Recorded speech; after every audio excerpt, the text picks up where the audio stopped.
¿cómo hacemos para evitar el crecimiento del Estado?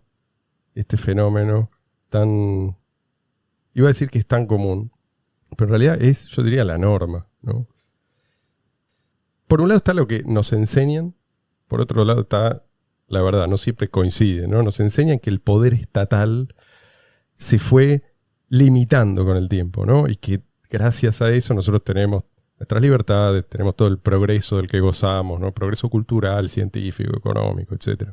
Entonces nos enseñan que el Estado de alguna manera fue infiltrado por gente muy ilustrada, ¿no? Y que gracias a toda esta gente el poder estatal fue contenido. Entonces, de alguna manera el Estado se autolimita, ¿no? Gracias a toda esta innovación que nos regalaron los ilustrados. Y que gracias a la democracia nosotros podemos elegir un montón de cosas. Claro. La democracia representativa. Sí, o sea, nosotros sí. decidimos, tenemos voz en cuestiones de El Estado. pueblo volvió a tener su A través de los representantes. Nos dicen que hay división de poderes, ¿no? O sea, que hay como un equilibrio interno que hace posible que el Estado se autolimite. ¿Qué más nos dicen? Nos dicen que como ahora el Estado es, en esencia, benévolo, ¿no? El poder que hay que controlar ya no es el del Estado. Es el de las empresas o de otras instituciones que todavía no fueron totalmente cooptadas por el Estado, ¿no? Todas estas son macanas. Pero, ¿quién nos enseña todo esto? Todo esto es parte del programa educativo estatal. Exacto. ¿Y qué te van a decir los que te adoctrinan? De ellos mismos, ¿no? Que son unos vulgares saqueadores que roban, entre otras cosas, para obligarte a recitar todas estas mentiras hasta que te las terminas creyendo. O sea, obvio que no. Si admitieran que el Estado es una institución inmoral, muy poca gente sería estatista. Y sí, bueno, la gente que quiere ir con la moral, ¿no? Exacto. Bueno, pero eso hay que tomar nota de esto. Si a la gente hay que convencerla de que el Estado es una institución benévola, es porque la gente en general está interesada en la moral. O sea, y esto los inmorales lo saben. Por eso se disfrazan.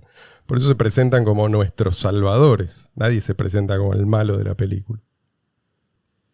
Pero la pregunta es por qué seguimos organizándonos básicamente como se organizaban las sociedades en la Edad de Bronce, ¿no? En torno a una institución basada en la fuerza bruta.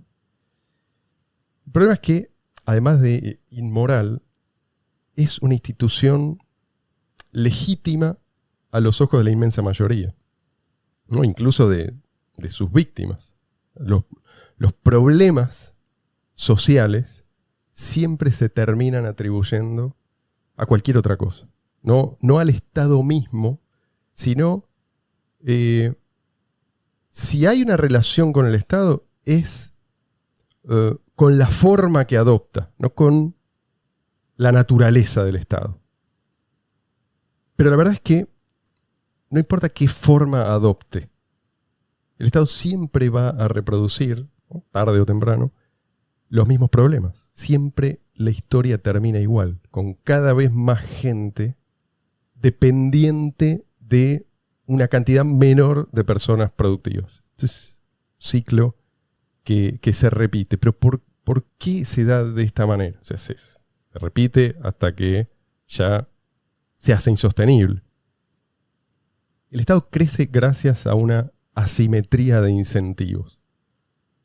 Lo que ocurre es que hay unos que ganan mucho gracias a las conexiones que tienen con los poderosos de turno, ¿no? Y los que se resisten ganan poco o nada, o incluso pierden. Y pierden haciendo un esfuerzo descomunal contra alguna injusticia, como el caso de un impuesto que pagamos todos, pero pagamos una cantidad mínima cada uno. ¿Qué beneficio va a tener este tipo que lucha contra ese impuesto? Si gana, va a dejar de pagar muy poquito, pero el esfuerzo no lo justifica. Entonces, por eso la burocracia es cada vez más pesada. O sea, cuanta más gente puede acceder a puestos estatales, cada vez más gente cae del lado improductivo de la ecuación. Cada vez hay más gente peleando por ganar espacio de poder a expensas de otros. Así es como en el Estado uno logra controlar más recursos. Aparte de los puestos estatales, nunca están regidos en general, no están regidos por el mérito, ni por las calificaciones que tenga una persona, por lo bien preparada que esté. Exacto. Todo lo contrario a una empresa privada, una pyme o una empresa grande, no importa. Por ahí podés tener a uno o dos que entran por acomodo porque es el hijo de o el sobrino de, qué sé yo, y que sea un tipo, un inútil.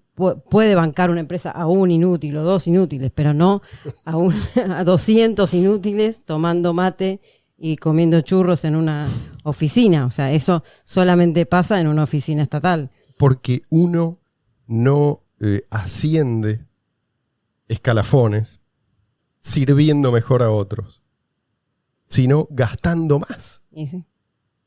Así es como gana más lealtades. A veces, sí, puede ser, digamos, hay gente que quiere resolver problemas dentro de esa estructura, pero no tiene cómo, no tiene las herramientas, no tiene la información necesaria. No, y aparte, por mejores intenciones que tenga, cuando el único o los únicos 2 o 3 que quieran hacer las cosas bien dentro de una dependencia estatal, la van a pasar. Primero, la van a pasar muy mal. Segundo, que van a tener que enfrentarse a toda la patota de los ñoquis, que le decimos acá, digamos, de todos los que no quieren trabajar, que son gente normalmente pesada o, digamos, violenta.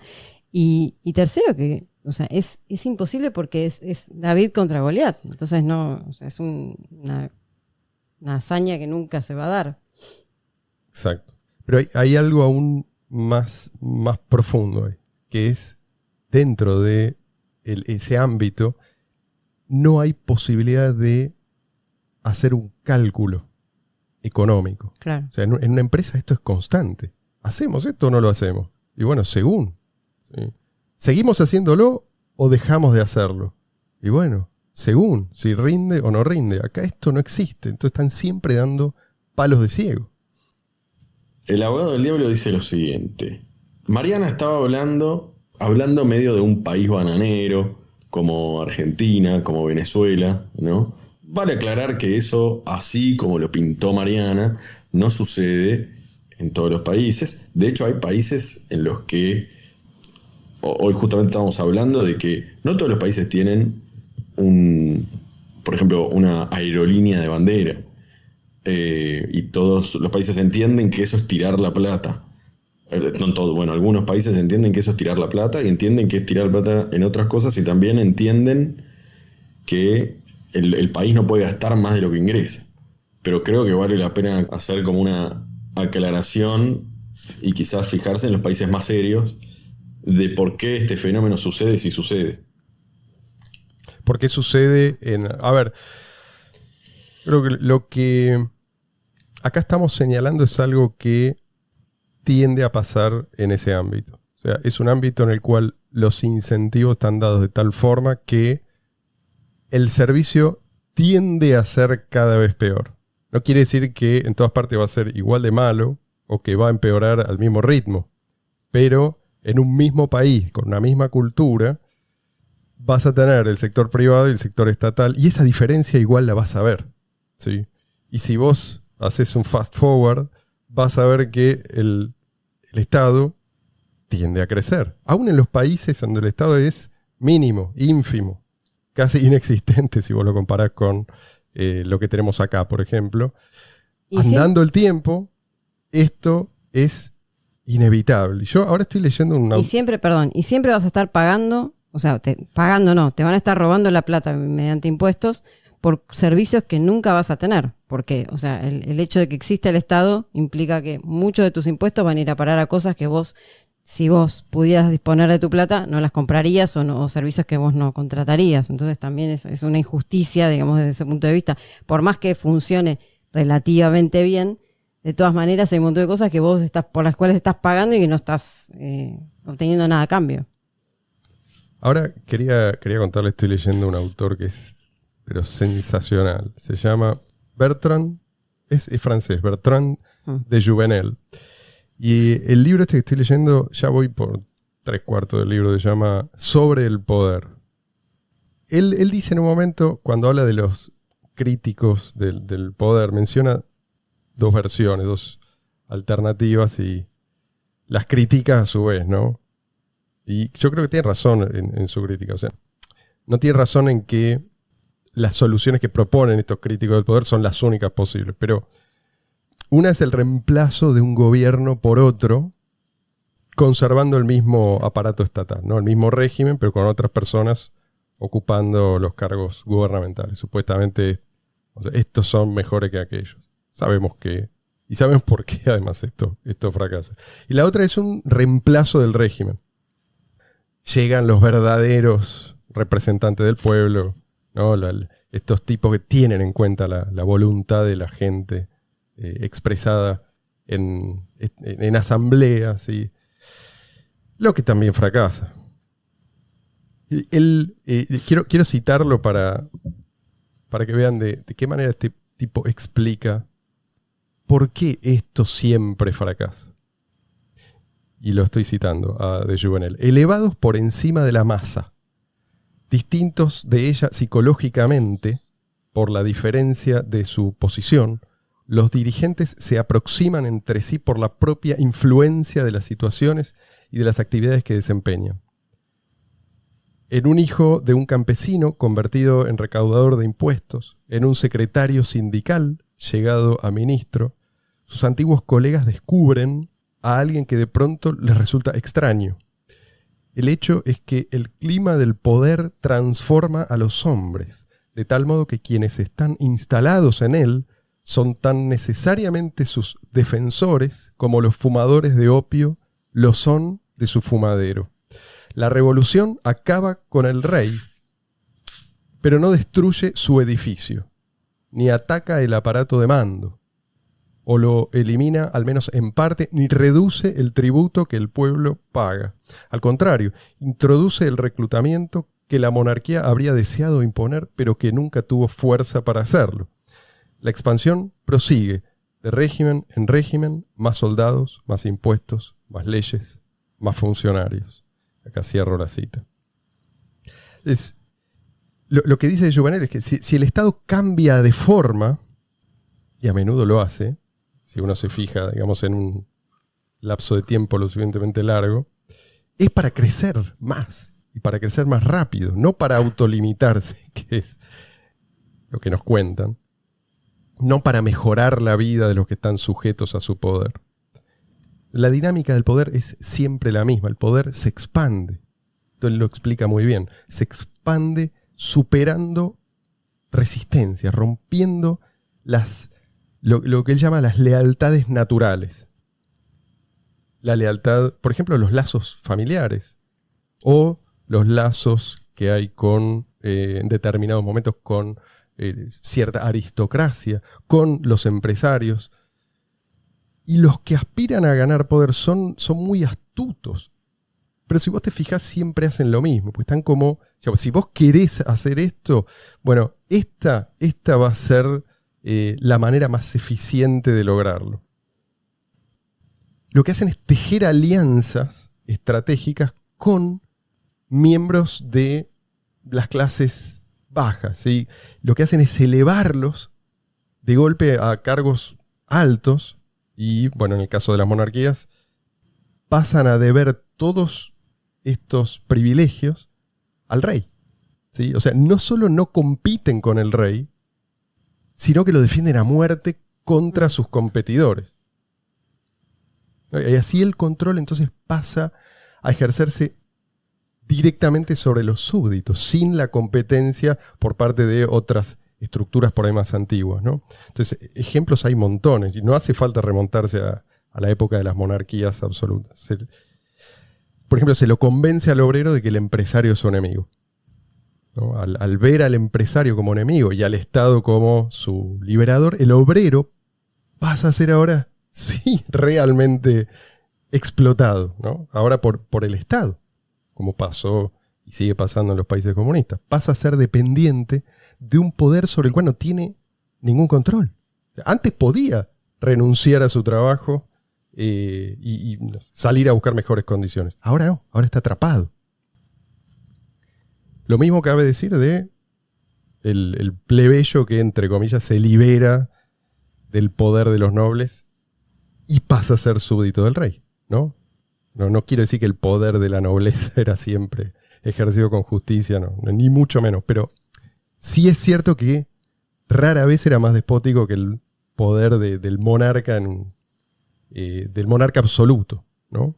Y lo mismo pasó con las revoluciones socialistas o comunistas. Ni que hablar. Ir en contra de la oligarquía, y resulta que todos los países comunistas y socialistas que quedan hoy en día, lo único que hay es una oligarquía y después el resto, un mar de gente empobrecida y digamos, aplastada, sí, y dominada. El poder del gobernante de un estado totalitario moderno no tiene comparación con el poder que tuvo ningún otro gobernante en la historia. O sea, yo esto lo veo más que nada hoy en día, porque vos decís, bueno, económicamente hay algunos que son más abiertos, otros más cerrados, aunque los más abiertos son realmente muy poquitos, si miramos el mundo.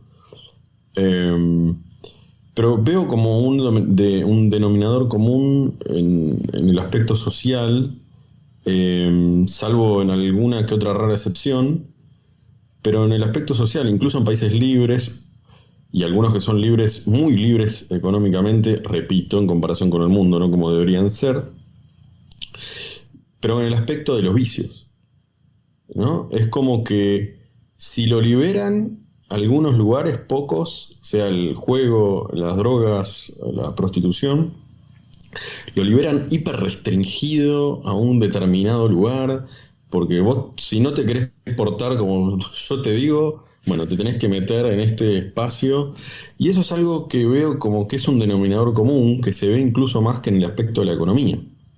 Porque los castigos para eso son muy graves, para realmente no hacer nada. No mataste, no robaste, no hiciste nada. Y es algo que no, o sea, que estás pensando en un ejemplo como el de Singapur, digamos. Claro, Singapur, sí, Hong Kong. Pero incluso en países como Estados Unidos, tenés Las Vegas, ¿no? Para el juego, pero también está como regulado. También la prostitución en muchos estados está castigada. Las drogas ni hablar, salvo en algún que otro estado, y tipo drogas particulares, la marihuana y no otras, y hasta que la legalizan primero pasa porque primero para los enfermos, después, o sea, esa manía de controlar tu vida, no solo tu dinero, tu vida, demuestra eso justamente, que necesitan controlarte de una manera para que no te desvíes, pero ni un poco. El Ministerio de Educación bueno, es eso. Ahí tenés también un ejemplo. Eso es algo específicamente moderno. O sea, llegar a ese nivel de control sobre los seres humanos es algo que en la antigüedad y en la Edad Media mucho menos. O sea, se consideraba como... nadie tenía derecho a meterse en tu vida de esa manera.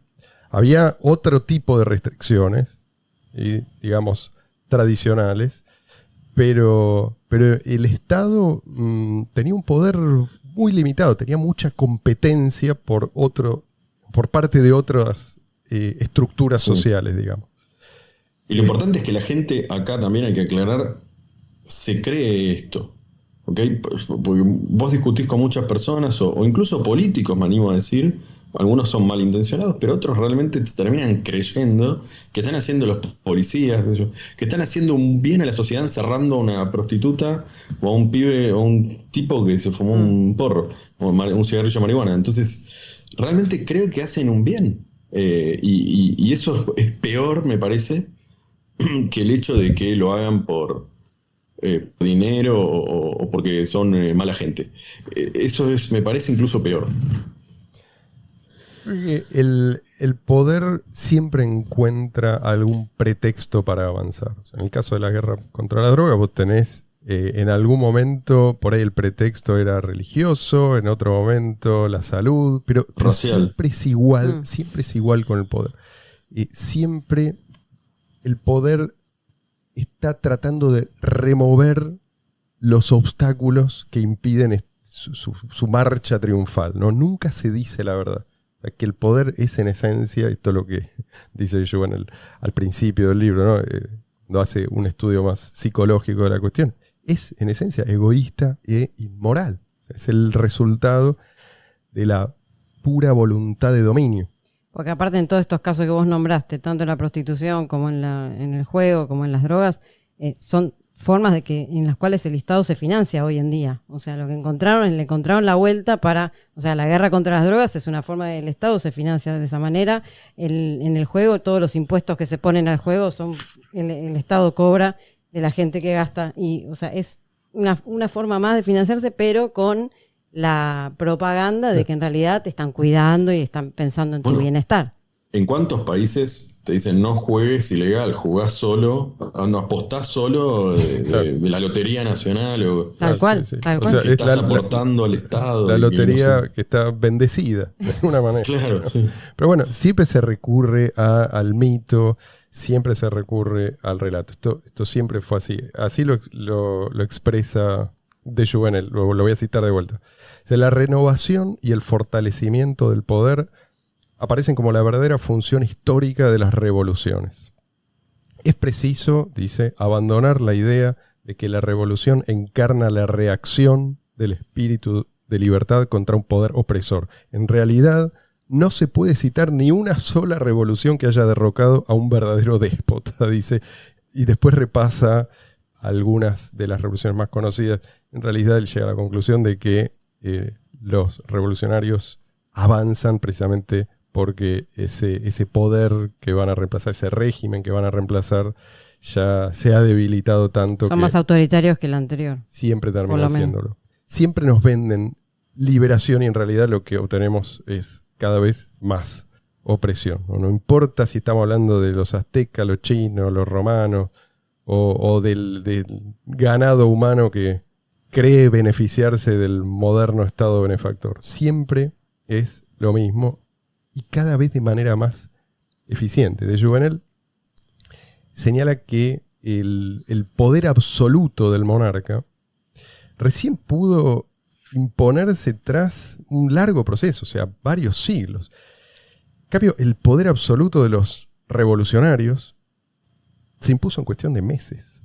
¿Sí? Y los revolucionarios ya posteriores, los del siglo XX, ya son ejemplos de la máxima expresión posible del poder coactivo. Realmente no se puede ir más allá. Estos tipos lograron destruir todas las estructuras que se les oponían, ¿no? Toda autoridad no impuesta coactivamente, como la de ellos. Todo sentimiento que amenazara la lealtad al poder absoluto de ellos mismos, de los revolucionarios, ¿no? Las revoluciones comunistas llevaron esto al extremo, llevaron al extremo la atomización. ¿Sí? Ya no hay en quién apoyarse para resistir al poder, ¿no? La unificación, la centralización. Ahora estás sujeto al capricho de los poderosos como nunca antes había sido posible. La homogeneización, ¿no? Ya tus peculiaridades no cuentan en absoluto. Sos una ovejita más en un rebaño que ellos conducen. La uniformización, ¿no? Cualquier desvío es castigado severamente. O sea, todo lo que les permite a los revolucionarios dejar a los seres humanos indefensos frente al poder. Todo eso se hace. Y además cómo cambian el discurso para engañar, ¿no? Es algo... Porque hoy en día vos ves un comunista con la remera del Che Guevara, escucha rock, fuma marihuana, usa iPhone.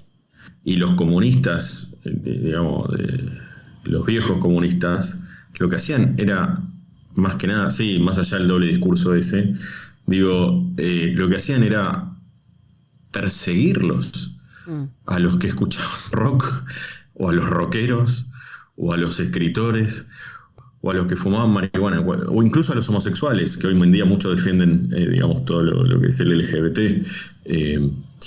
Y que a mí me parece correcto que fume marihuana, que defienda a los gays, me parece todo correcto, pero lo hacen, pero los comunistas perseguían todo eso.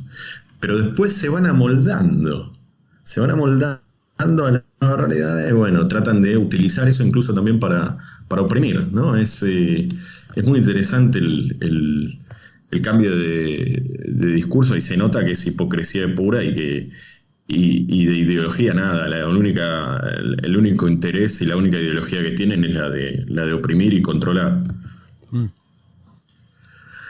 De Jouvenel es absolutamente genial. Vuelvo a recomendar la lectura, por lo menos de esta obra.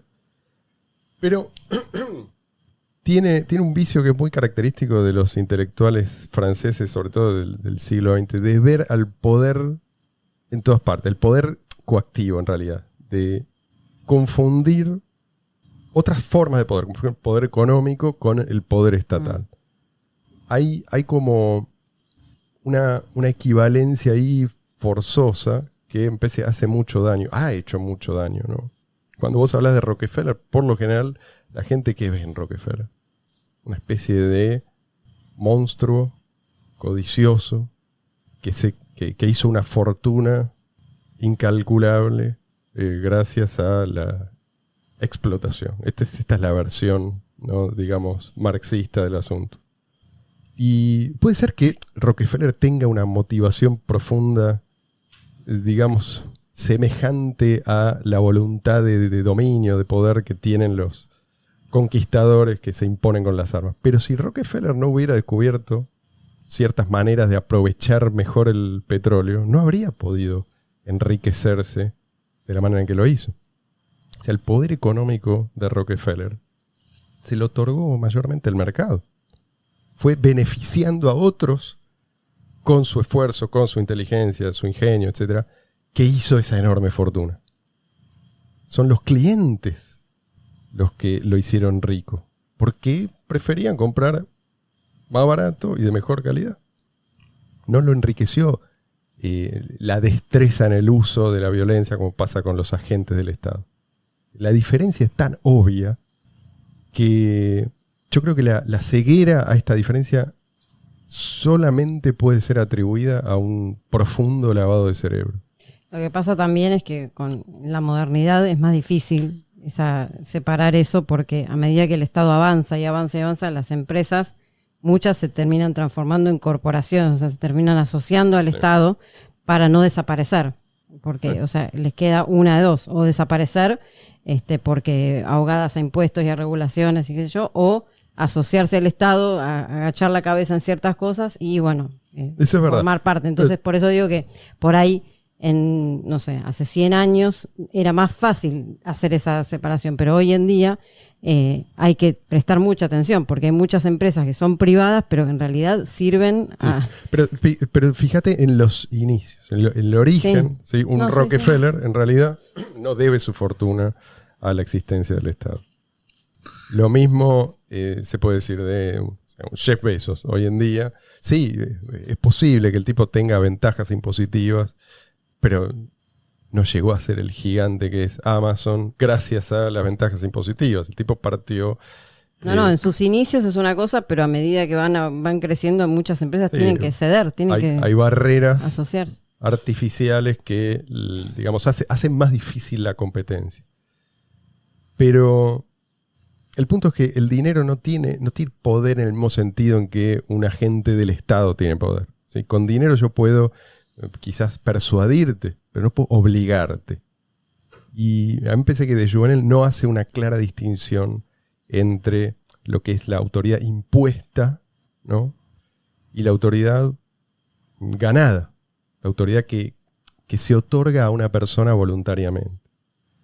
Y esta es una de las razones por las que el Estado siempre crece también, ¿no? La gente no entiende la diferencia entre la naturaleza del Estado y la naturaleza de cualquier otra forma de organización, ¿no? Y por lo tanto